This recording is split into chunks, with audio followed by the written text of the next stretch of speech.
क्या आपने कभी ये नोटिस किया है कि आज हम पहले से ज़्यादा बिजी लग रहे हैं। आज के टाइम पे हमारे पास सबसे ज़्यादा टेक्नोलॉजी है, लेकिन हमारा फोकस कम होते जा रहा है। हमारे पास पहले से ज़्यादा अपॉर्चुनिटी है, लेकिन प्रोग्रेस स्लो लग रही है। पहले मैं ये सोच रहा था कि मेरी सबसे बड़ी प्रॉब्लम टाइम की है। अगर दिन में मुझे थोड़ा और टाइम मिल पाता तो मैं कुछ ज़्यादा सीख पाता, मैं अपने स्किल्स इंप्रूव कर पाता। लेकिन फिर मैंने इसके बारे में साइकोलॉजी, बिहेवियरल साइंस और रिसर्च पेपर के थ्रू पढ़ना शुरू किया। तब मेरी गलतफहमी दूर हो गई। तब मुझे पता चला कि मैं हर दिन अपनी बहुत इम्पोर्टेंट चीज़ किसी और को ऐसे ही बिना सोचे समझे दे रहा था, और वो चीज़ थी हमारा अटेंशन। आज के टाइम पे दुनिया की सबसे बड़ी कंपटीशन पैसे की नहीं है, वो है हमारे अटेंशन की। और अगर इस वीडियो के बाद आपने ये बात समझ ली तो हो सकता है कि आप बिज़ी रहना बंद ना करें, लेकिन आपका जो अटेंशन है उसको किस डायरेक्शन में अपने को यूज़ करना है उस पर थोड़ा सा फोकस करें। और ये ऐसा क्यों हो रहा है? क्या सच में हमारे पास टाइम की कमी है, या किसी ने हमारी ऐसी चीज़ चुरा ली है जिसका हमें पता भी नहीं? इस वीडियो में हम टाइम मैनेजमेंट की बात नहीं करेंगे, क्योंकि टाइम मैनेजमेंट पर आज तक दुनिया में हज़ारों किताबें लिखी जा चुकी हैं, लाखों वीडियोस बन चुके हैं। और अगर असली वजह टाइम मैनेजमेंट की होती तो ये प्रॉब्लम अभी तक ख़त्म हो जानी चाहिए थी, लेकिन ऐसा हुआ नहीं। शायद हम सवाल गलत पूछ रहे थे। हम पूछ रहे थे कि मेरे पास टाइम क्यों नहीं है, लेकिन असली सवाल ये है कि मेरा अटेंशन कहाँ यूज़ हो रहा है, और यही सबसे बड़ा सवाल है। आज की वीडियो में हम टाइम मैनेजमेंट की बात नहीं करेंगे, क्योंकि टाइम मैनेजमेंट पर आज तक बहुत सारी किताबें लिखी जा चुकी हैं, बहुत सारे वीडियोस बन चुके हैं। और अगर असली प्रॉब्लम टाइम मैनेजमेंट की होती तो ये प्रॉब्लम अभी तक ख़त्म हो जानी चाहिए थी, लेकिन ऐसा हुआ नहीं। हो सकता है हम सवाल गलत पूछ रहे हैं। हम पूछ रहे थे कि हम इतना बिज़ी क्यों हैं, लेकिन असली सवाल ये है कि हमारा अटेंशन कहाँ यूज़ हो रहा है। और यहीं से मेरी रिसर्च शुरू होती है। Psychology, behavioural science, workplace research, technology, neuro science, जितना पढ़ता गया उससे मुझे एक बात क्लियर हो गई कि बड़ी बड़ी कंपनीज हमारा टाइम नहीं चाहती, क्योंकि उनको पता है टाइम तो वैसे भी 24 घंटे ही है। उनको चाहिए उन 24 घंटों में हमारा सबसे ज़्यादा अटेंशन, क्योंकि जितना ज़्यादा हमारा अटेंशन किसी चीज़ पे होता है, धीरे धीरे वैसी ही हमारी स्किल्स बनती है, वैसी ही हमारी आदतें बनती है, और उसी से हमारे डिसीजंस बनते हैं। और यहीं से मेरी रिसर्च स्टार्ट होती है। Psychology, behavioural science, neuro science, workplace research, technology, जितना पढ़ते गया एक बात क्लियर हो गई, बड़ी बड़ी कंपनीज़ को हमारा टाइम नहीं चाहिए, क्योंकि उनको पता है टाइम तो वैसे भी 24 घंटे ही है। उनको चाहिए उन 24 घंटों में हमारा सबसे ज़्यादा अटेंशन, क्योंकि हमारा अटेंशन जिस चीज़ पे जाता है हमारी स्किल्स भी वैसी बनती है, धीरे धीरे हमारी आदतें वैसी बनती है, धीरे धीरे हमारे डिसीजंस भी वैसे ही बनती है, और फाइनली हमारी ज़िंदगी भी वैसी ही बनती है। और अगर हमें अपनी ज़िंदगी बदलनी है तो शुरुआत अटेंशन को समझने से करनी पड़ेगी। चलो एक नॉर्मल दिन को इमेजिन करते हैं। हर सुबह अलार्म बजता है। अलार्म बंद करने के लिए हम फ़ोन उठाते हैं। अलार्म बंद करने के बाद हम व्हाट्सएप खोलते हैं, किसी दोस्त की स्टोरी देखते हैं, फिर इंस्टाग्राम देखते हैं, यूट्यूब शॉर्ट्स देखते हैं, न्यूज़ पढ़ते हैं, और जब तक हमें एहसास होता है तब तक ऑलरेडी 20 मिनट निकल चुके होते हैं, और दिन अभी शुरू भी नहीं हुआ। जैसे ही हम ऑफिस पहुंचते हैं हम अपना काम स्टार्ट करते हैं, लेकिन उसी बीच कोई ईमेल आता है, हम ईमेल देखने लग जाते हैं। टीम्स पर किसी का मैसेज आता है, हम उसमें इन्वॉल्व होते हैं। फिर टीम मीटिंग्स, ये सब करते करते शाम होती है। शाम में हम थक जाते हैं, और अगर किसी ने हमसे पूछा कि कि आज दिन में ऐसा क्या किया जो 1 साल के बाद हमारी लाइफ में वैल्यू ऐड करेगा। तो जवाब सोचने के लिए हमको टाइम लगता है। हमें लगता है कि हमारी सबसे बड़ी प्रॉब्लम टाइम की है, लेकिन ये सच बात नहीं है। हमारा टाइम एक साथ कभी चोरी होता ही नहीं है। वो दिन भर में 30 सेकेंड्स, 1 मिनट, 5 मिनट्स ऐसे छोटे छोटे टुकड़ों में हमसे छीनता रहता है। और सबसे खतरनाक बात, हमें इसकी आदत पड़ चुकी है।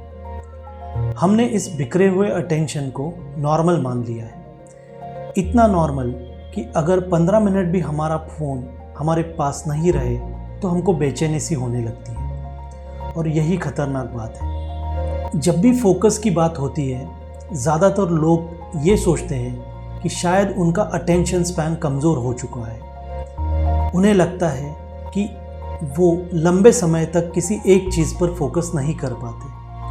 लेकिन रिसर्च कुछ और कहती है। अक्सर प्रॉब्लम हमारे ब्रेन में नहीं है, हमारे वर्किंग पैटर्न में है। हम इस तरह से काम करते हैं, ऐसे तरीके से काम करते हैं कि हमारा ब्रेन एक काम पर लंबे समय तक फोकस ही नहीं कर पाता। मान लीजिए आप कोई इम्पोर्टेंट रिपोर्ट पे काम कर रहे हैं और वो काम शुरू करने के पहले आप सोचते हैं कि चलो एक बार स्टॉक देख लेता हूँ, उसके बाद ईमेल देख लेते हैं, फिर कुछ छोटे मोटे काम निपटाते हैं और उसके बाद हम वो मेन काम शुरू करने की कोशिश करते हैं। ऊपर से ये हमें प्रोडक्टिव दिखाई देता है, लेकिन प्रॉब्लम यहीं से शुरू होती है। हमारे काम करने के इसी तरीके को एक्सपर्ट अटेंशन रेसिड्यू कहते हैं। यानी जब भी आप एक काम छोड़कर दूसरे काम पर चले जाते हैं तो आपका पूरा फोकस, आपका पूरा अटेंशन नए काम पर नहीं जाता।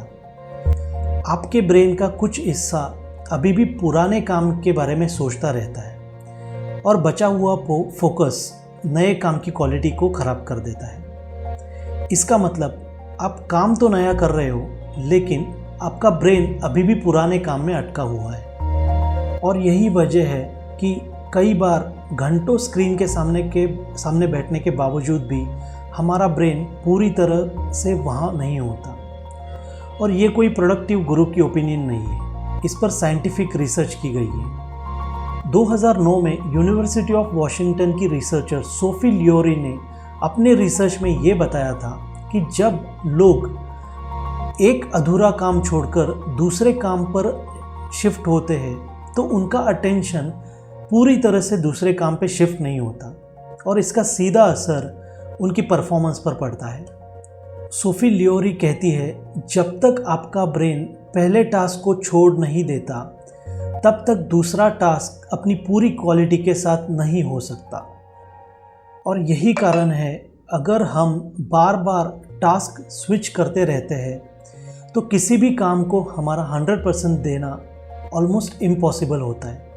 हमारी डीप थिंकिंग कमज़ोर पड़ने लगती है, हमारी प्रॉब्लम सॉल्विंग एबिलिटी मुश्किल हो जाती है, डिसीजन मेकिंग स्लो हो जाती है। और सबसे बड़ी बात, दिन भर बिजी रहने के बाद भी हमें ऐसे लगता है कि हमने कुछ अचीव नहीं किया। क्योंकि सच ये है, हमारा ब्रेन काम नहीं बदल रहा होता है, हम बार बार कॉन्टेक्स्ट बदल रहे होते हैं और हर कॉन्टेक्स्ट स्विच हमारी मेंटल एनर्जी का एक हिस्सा अपने साथ लेके जाता है। अब तक हमने एक बात समझ ली, हमारा अटेंशन बार बार टूटता है, लेकिन एक सवाल अभी बाकी है, आखिर वो टूटता क्यों है? क्या हमारी विल पावर कमज़ोर हो चुकी है या गेम के रूल्स बदल चुके हैं? ज़रा एक पल के लिए सोचिए, हम इंस्टाग्राम इस्तेमाल करते हैं, यूट्यूब इस्तेमाल करते हैं, फेसबुक, एक्स, लिंक्डइन, इनमें से ज़्यादातर प्लेटफॉर्म इस्तेमाल करने के लिए हमसे कोई चार्ज नहीं लेता। फिर ये अरबों डॉलर की कंपनीज पैसे कैसे कमाती हैं? जवाब है हमारा अटेंशन। जितनी देर हम स्क्रीन पे रहते हैं उतने देर तक हमको एड्स दिखाई जा सकती है और जितनी देर हमारा अटेंशन प्लेटफॉर्म पर रहता है उतनी ही उस प्लेटफॉर्म की कंपनी की कमर्शियल वैल्यू बढ़ती रहती है। और यही वजह है इन प्लेटफॉर्म्स का सबसे बड़ा लक्ष्य ये होता है कि आपको वापस लेके आना और ज़्यादा से ज़्यादा देर तक उस प्लेटफॉर्म पे रोक के रखना। और यही कारण है फीड कभी ख़त्म नहीं होती, अगला वीडियो अपने आप चल पड़ता है। नोटिफिकेशन ऐसे समय पे आती है जब उसकी खुलने की ज़्यादा पॉसिबिलिटी हो। और ये कोई कोइंसिडेंस नहीं है, ये इंटेंशनली डिज़ाइन किया गया सिस्टम है ताकि आप ज़्यादा से ज़्यादा देर तक उस प्लेटफॉर्म पे बने रहें। और यही वजह है कि आज अटेंशन एक पर्सनल हैबिट नहीं है, ये एक ग्लोबल बिजनेस बन चुका है। और इसी रियलिटी को समझते हुए वर्ल्ड इकोनॉमिक फोरम ने आने वाली समय की सबसे इम्पोर्टेंट स्किल्स में से एनालिटिकल थिंकिंग, सेल्फ मैनेजमेंट और फोकस जैसी एबिलिटीज़ को शामिल किया गया है। क्योंकि आने वाले समय में सफल वो नहीं होगा जिसके पास सबसे ज़्यादा इन्फॉर्मेशन होगी, सफल वो होगा जो तय कर पाएगा कि मेरा अटेंशन कहाँ पे इन्वेस्ट होगा। हम सोचते हैं कि हम ऐप इस्तेमाल करते हैं, लेकिन कई बार ऐप भी हमें इस्तेमाल करती रहती है। अब तक हमने एक बात समझ ली कि हमारा अटेंशन टूटता रहता है, लेकिन अब सबसे बड़ा सवाल, इससे फ़र्क क्या पड़ता है? अगर हमारा अटेंशन थोड़ा थोड़ा बिखर भी गया तो हमारी ज़िंदगी कैसे बदलेगी? जिसका जवाब एक दिन में नहीं रहता या एक दिन में दिखाई नहीं देता।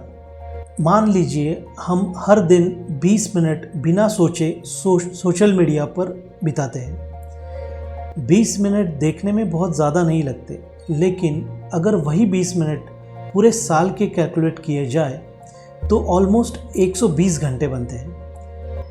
और इस 120 घंटे में कई और चीज़ें की जा सकती हैं, जैसे कोई नई लैंग्वेज सीखी जा सकती है, कोई नया फंक्शनल नॉलेज, फाइनेंशियल नॉलेज सीखा जा सकता है। उस 120 घंटे में हम अपने करियर की अगली नींव डाल सकते हैं। और यही वजह है कि हमारी ज़िंदगी हमारे बड़े डिसीजन से कम और हमारे रोज़ के छोटे अटेंशन इन्वेस्टमेंट से ज़्यादा बनती है।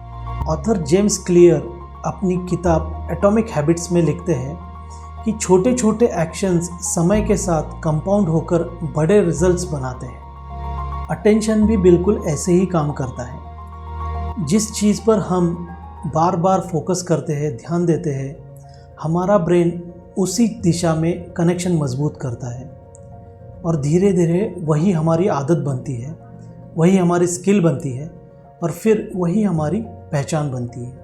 यही कारण है दो लोगों के बीच बड़ा फ़र्क टैलेंट का नहीं होता।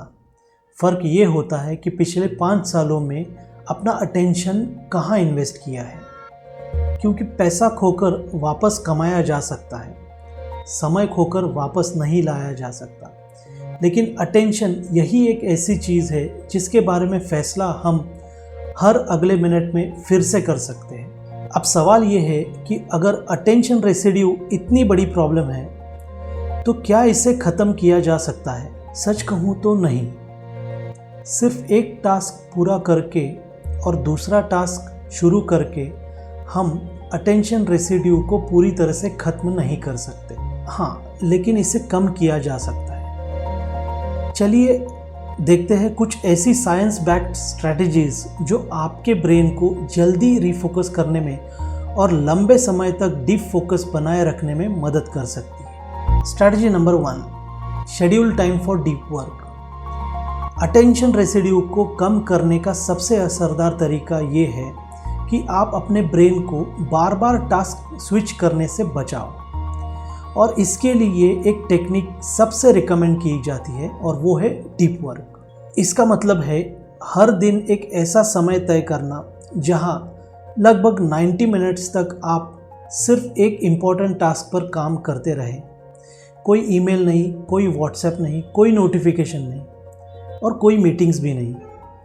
शुरुआत में ये मुश्किल लगेगा, लेकिन धीरे धीरे आपका ब्रेन लंबे समय तक फोकस करने की आदत बना लेगा और इसे एक्सपर्ट अटेंशन स्टैमिना कहते हैं। Strategy number 2, understand how you contact switch. Attention residue का सबसे बड़ा प्रॉब्लम ये है कि बार बार कॉन्टेक्ट स्विचिंग करना, मतलब बार बार एक काम को छोड़ के दूसरे काम पे चले जाना। और यहाँ एक दिलचस्प बात है, ज़्यादातर लोगों को ये पता भी नहीं होता कि वो दिन भर में कॉन्टैक्ट स्विचिंग कितनी बार करते हैं और किस वजह से करते हैं। ईमेल की वजह से, व्हाट्सएप की वजह से, या सिर्फ आदत की वजह से। क्योंकि जब तक आपको आपका पैटर्न नहीं दिखाई देता तब तक आप उसे बदल नहीं पाओगे। इसीलिए एक दिन अपने आप को ऑब्जर्व कीजिए। हर बार आप कोई इम्पोर्टेंट टास्क छोड़कर किसी दूसरी ऐप या दूसरे काम पर लग जाते हैं तो बस उसे नोट कर लीजिए। शाम तक आपको आपका पैटर्न दिखाई देगा जिसका शायद आपको पहले कभी एहसास भी नहीं हुआ होगा। और यही है अवेयरनेस चेंज की पहली सीढ़ी है, क्योंकि जिस बिहेवियर को आप मेजर नहीं कर सकते उसको बदलना बहुत मुश्किल है। Strategy number 3, set time for managing daily communication. हम में से ज़्यादातर लोग जैसे ही फ़ोन वाइब्रेट करता है या ईमेल का नोटिफिकेशन आता है उसे तुरंत चेक करने लगते हैं। हमें लगता है बस सब्जेक्ट लाइन देख लेते हैं, इससे क्या ही फ़र्क पड़ जाएगा। लेकिन रिसर्च बताती है कई बार ईमेल का सब्जेक्ट लाइन देखने के बाद भी हमारे ब्रेन में एक नया लूप शुरू हो जाता है। भले ही हमने ईमेल ना खोली हो, फिर भी हमारा दिमाग उस ईमेल के बारे में सोचता रहता है और इसी को अटेंशन रेसिड्यू कहा जाता है। इसीलिए हर मैसेज का तुरंत रिप्लाई देना प्रोडक्टिविटी बिल्कुल नहीं है। बेहतर तरीका ये है कि आप दिन भर के कुछ स्लॉट डिसाइड कर लीजिए और उस स्लॉट में ही उस ईमेल का जवाब दे दीजिए या फिर उसी स्लॉट में उस ईमेल को चेक कर लीजिए। बाकी समय आप जो काम कर रहे हैं उस पर फोकस करने की कोशिश कीजिए। Strategy number 4, time box your schedule. अगर आपका पूरा दिन सिर्फ टू डू लिस्ट के भरोसे चलता है तो आपका अटेंशन बार बार भटकने की संभावना ज़्यादा है। इसका एक आसान सॉल्यूशन है टाइम बॉक्सिंग, यानी पहले से तय कर लीजिए कि कौन सा काम कितने समय तक करना है। फॉर एग्ज़ाम्पल 30 मिनट सिर्फ कम्युनिकेशन, 2 घंटे सिर्फ important project work, 25 minute research, 15 minute planning या रिपोर्टिंग। जब हर काम का अपना टाइम तय होता है तो आपका ब्रेन बार बार ये डिसाइड नहीं करता कि अब क्या करूं, वो सिर्फ उसी डेडिकेटेड काम पे फोकस करता है। Strategy number 5, use anti distraction app. बहुत लोग सोचते हैं कि मुझे बस थोड़ा सा सेल्फ कंट्रोल चाहिए, लेकिन सच बात यह है कि अगर 5 मिनट में आपका फ़ोन वाइब्रेट करेगा, स्टॉक का नोटिफिकेशन आएगा या सोशल मीडिया आपको बार बार बुलाएगा तो सिर्फ विल पावर के भरोसे फोकस बनाए रखना बहुत मुश्किल है। इसीलिए आप अपने फोकस को चांस पर मत छोड़िए। डिज़ाइन कीजिए, नोटिफिकेशन को ऑफ कर दीजिए, फोकस मोड को ऑन कर दीजिए। ज़रूरत पड़े तो वेबसाइट ब्लॉकर्स या एंटी डिस्ट्रैक्शन ऐप का भी इस्तेमाल कीजिए। याद रखिए, डिस्ट्रैक्शन को रेजिस्ट करना मुश्किल है, लेकिन उससे पहले ही उसको रिमूव करना कई ज़्यादा आसान है। सक्सेसफुल लोग सिर्फ अपनी हैबिट्स नहीं बदलते, वो अपने एनवायरनमेंट को भी बदलते हैं, क्योंकि फोकस विल पावर से नहीं आती, एनवायरनमेंट डिज़ाइन से आती है। Strategy number 6, practice digital minimalism. एक सवाल खुद से पूछिए, क्या आपके फ़ोन की हर एक ऐप आपके ज़िंदगी में वैल्यू ऐड कर रही है या कुछ ऐप सिर्फ आपका अटेंशन ले जा रही है? इसी को कहते हैं डिजिटल मिनिमलिज्म। इसका मतलब टेक्नोलॉजी को छोड़ना तो बिल्कुल नहीं है।